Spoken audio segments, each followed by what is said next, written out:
कविता आचार्य रामचंद्र शुक्ल लिखते हैं, कोई व्यक्ति अपने संगमरमरी कमरे में बैठा है और एक धूल से धूसरित नंगे पांव उसके कमरे में प्रवेश करता है, उसका फर्श मैला हो जाए लेकिन मन मैला नहीं होता, वही कविता जन्म लेती है। और ये भाव जब कवि के मन के अंदर होता है तो कविता निश्चित रूप से वो प्राप्त कर लेती है जो करना चाहिए। जब कोई गरीब अपनी बूढ़ी मां को पड़ोस से उधार लेकर डॉक्टर के पास ले जाता है, डॉक्टर जब उसे देखता है, अपनी फीस बताता है और वो उधार लाए हुए पैसों को डॉक्टर को दिखाता है, कविता वहां जन्म लेती है। कविता अभी शादी हो करके आई हो और सीमा से आवाज आई हो कि आपको आना है, और बिना सोचे समझे अपनी अर्धांगिनी को छोड़ करके चला जाता है, कविता वहां जन्म लेती है। हम बहुत अच्छे कवि हो सकते हैं, उद्बोधन के लिए कहा है इसलिए मैं निवेदन करना चाहता हूं। हम बहुत अच्छे कवि हो सकते हैं, हम बहुत अच्छे विद्वान हो सकते हैं, मनीषी हो सकते हैं, उतना पर्याप्त नहीं है। और जो लोग अपने पीछे अपने ज्ञान से जो उनका भंडार है, उस ज्ञान की एक श्रृंखला अपने पीछे खड़े करते हैं, वो एक उनका जीवन सार्थक और सफल होता है। इस तरह की शख्सियत में नाम अगर मेरी जुमा पर आता है तो वो है भाई डॉक्टर राधा कृष्ण जी दीक्षित का। सच मानिए, मैं अक्सर कहा करता हूं, जैसे सब्जियों में आलू का महत्व है, घर में सब्जी तमाम रखे हैं, लेकिन मां बहनें ये पूछती हैं क्या आलू है या नहीं। और सच मानिए वही स्थान भाई डॉक्टर राधा कृष्ण दीक्षित का है। चाहे वो सांस्कृतिक कार्य में, एक्चुअल में कभी एक छोटा सा साहित्यकार होने के कारण अतिशयोक्ति का वर्णन नहीं करता। ये मैं वो भावभूमि धरातल की आपको बता रहा हूं। चाहे वो सांस्कृतिक कार्यक्रम हो, साहित्य का कार्यक्रम हो, चाहे वो किसी तरह का सामाजिक कार्यक्रम हो, जिसमें अनिवार्य रूप से शोरों में अगर कार्यक्रम हो रहा है तो वहां उपस्थिति होगी डॉक्टर राधा कृष्ण दीक्षित। इसलिए उनके बारे में केवल इतना कहूंगा, जिंदगी क्या हुई एक कथानक हुई, जिंदगी क्या हुई एक कथानक हुई, ये सतत साधना ना अचानक हुई। जिंदगी क्या हुई एक कथानक हुई, ये सतत साधना ना अचानक हुई। मानवी मूल्य तुमने पढ़े फिर गढ़े, जिंदगी मानकों का भी मानक हुई। ऐसे भाई डॉक्टर राधा कृष्ण के लिए एक बार करतल ध्वनि से स्वागत। आज का ये कार्यक्रम कविता का है और वो कविता नाम है आदरणीय परम श्रद्धेय, जो हमारे बीच में नहीं है, आरती शर्मा जी का। कविता किसी की देहरी का दीप होती है, कविता भरा एक मोतियों का सीप होती है। कविता सृजन के द्वार को खोले सदा रहती, कविता हृदय के प्यार का नवनीत होती है। और इस नवनीत को बांटने का अगर इस नगर में किसी ने भाई राकेश जी अगर बांटने का नवनीत का प्रयास किया, वो हमारे आदरणीय डॉक्टर R.K. शर्मा जी, और मेरा संबंध डॉक्टर R.K. शर्मा जी से ही नहीं, इनके पिताजी से इनसे ज्यादा था।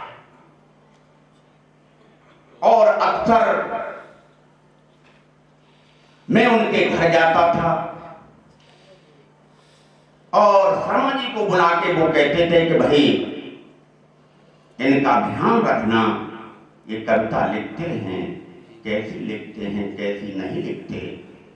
और उस समय आदरणीय भाई रमाकांत जी छोटे हुआ करते थे। तो एक दिन बहुत दिनों बाद भेंट हुई तो उन्होंने कहा आप मेरे घर आते थे और काका जी से मिलते थे, उस समय मुझे बहुत अच्छा लगता था।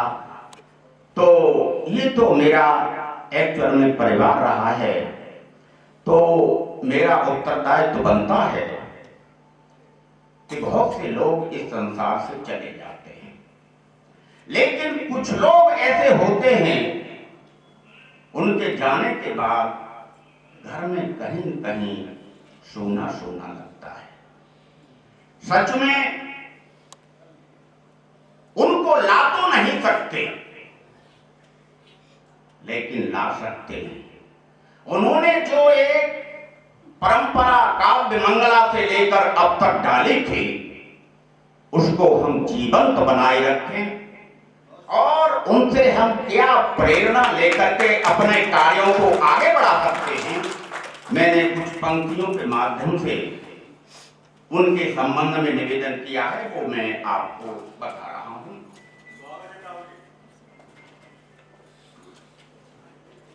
स्मरण कर रहा हूं उनका।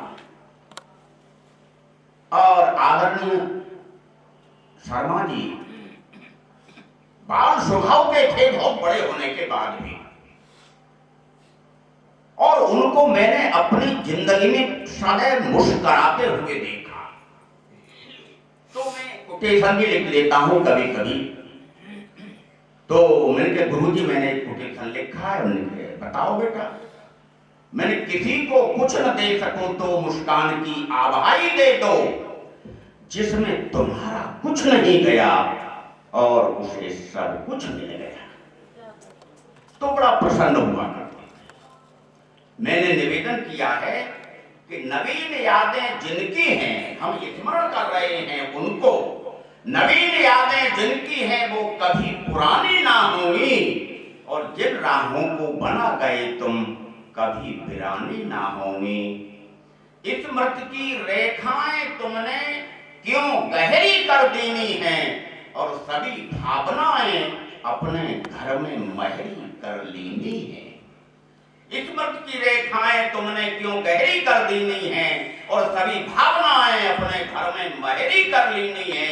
जहां मिली मुस्कान मिली थी और भावना की झोली, जहां मिले मुस्कान मिली थी और भावना की झोली, और अगर बात हो गई लगा दी माथे पर चंदन रोले। बाल सुलभ भावना तुम्हारी कभी सयानी ना होंगी, और जिन राहों को बना गए तुम कभी वीरानी ना होंगी।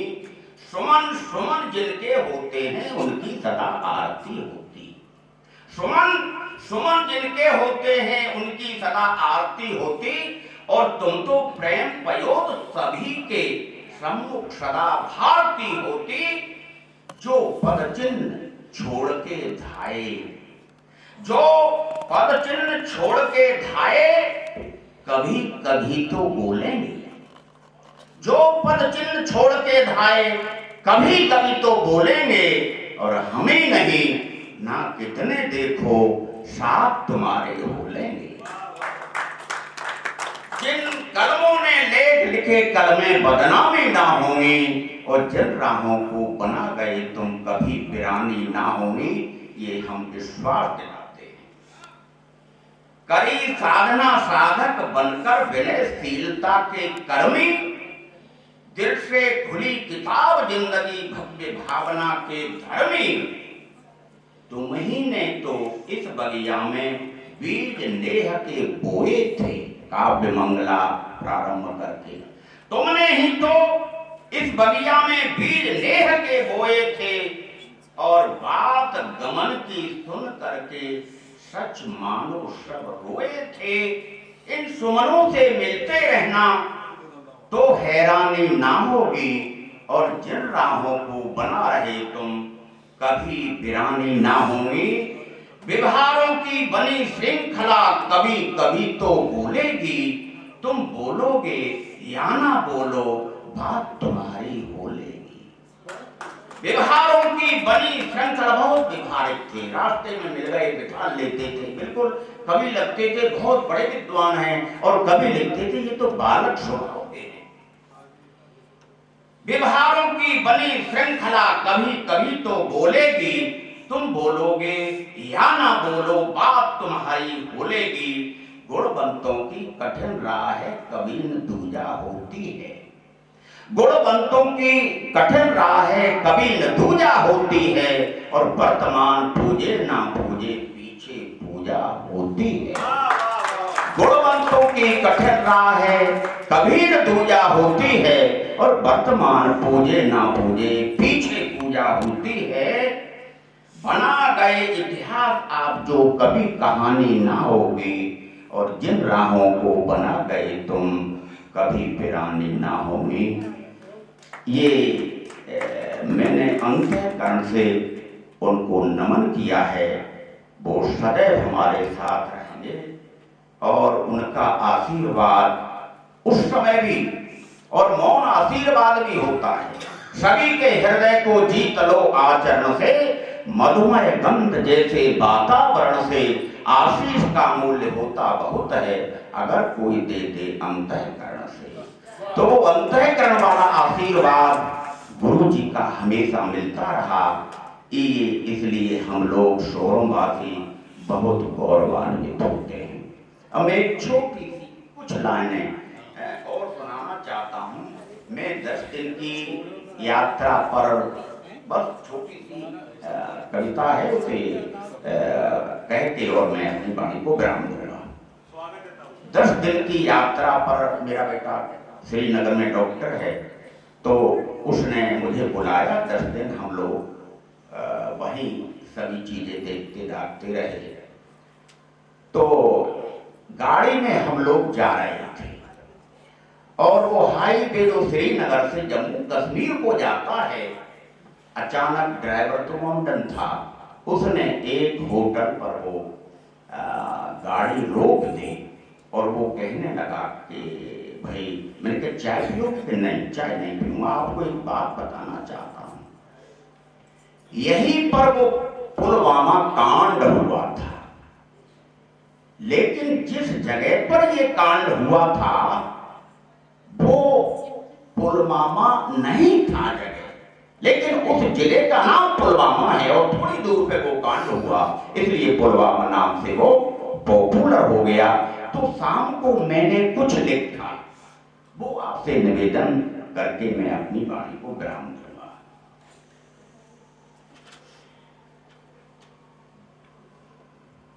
तो घटना बताई है, कितने लोग मारे गए और बेमौत मारे गए। सबसे बड़ा खेद इस बात का है कि जज्बा लेकर सीमाओं पर सीना ताने खड़े रहे तुम, जज्बा लेकर सीमाओं पर सीना ताने खड़े रहे तुम, और माता रोई आप तुम्हारी बिना लड़े ही चले गए तुम। जज्बा लेकर सीमाओं पर सीना ताने खड़े रहे तुम, और माता रोई आज तुम्हारी बिना लड़े ही चले गए तुम। पुलवामा भी इस यात्रा का बना हमारा हिस्सा, और नम आंखों से याद आ रहा बलिदानी जत्थे का किस्सा। तो क्या कसूर था उन वीरों का बिना लड़े जीवन को खोया, क्या कसूर था उन वीरों का बिना लड़े जीवन को खोया। हम क्या रोए, उन दिन देखो भारत माँ का जन जन रोया। माताओं की गोदी रोई, बहना की राखी रोई थी, और भाई का कंधा ठनका था, सब पब्लिक बाकी रोई थी। इतना क्या जल्दी तुमको थी, बिना कहे ही चले गए तुम। इतनी भी क्या जल्दी तुमको, बिना कहे ही चले गए तुम। और माता रोई आज तुम्हारी, बिना लड़े ही चले गए तुम। माथे का सिंदूर रोया था, पापा की आशाएं रोई, और बोल नहीं पाती थी, फिर भी तुतलाती भाषाएं रोई। माथे का सिंदूर रोया था, पापा की आशाएं रोई, और बोल नहीं पाती थी, फिर भी तुतलाती भाषाएं रोई। विचरण करते नित्य प्रति जो भी पशु पक्षी भी मौन हो गए, और द्वारे द्वारे पूछ रहे सब हत्यारे वे कौन हो गए। धरती रोई, अमर रोया, गांव का कलुआ भी रोया। धरती रोई, अमर रोया, गांव का कलुआ भी रोया। और किया था दरवाजे पर अड़े रहे तुम, माता रोई आज तुम्हारे, बिना लड़े ही चले गए तुम। अंतिम पंक्तियां मैं निवेदित कर रहा हूं। रक्षा में क्या चूक, कहां पर धरती लहू लुहान हो गई। रक्षा में थी चूक, कहां पर धरती लहू लुहान हो गई, और कितनी लाशें पड़ी हुई थी, धरती वो शमशान हो गई। सदा सोचती लड़कर बेटा काम देश के आ जाएगा, और बिटिया मेरा नाम लिखाकर इतिहासों में छा जाएगा। बचा हुआ छोटा बेटा है सीमा पर, मैं उनको भेजू, सीमाओं पर भेजूंगी मैं, और कष्ट उठा लूंगी, पर देखो बिना लाल के रह लूंगी मैं।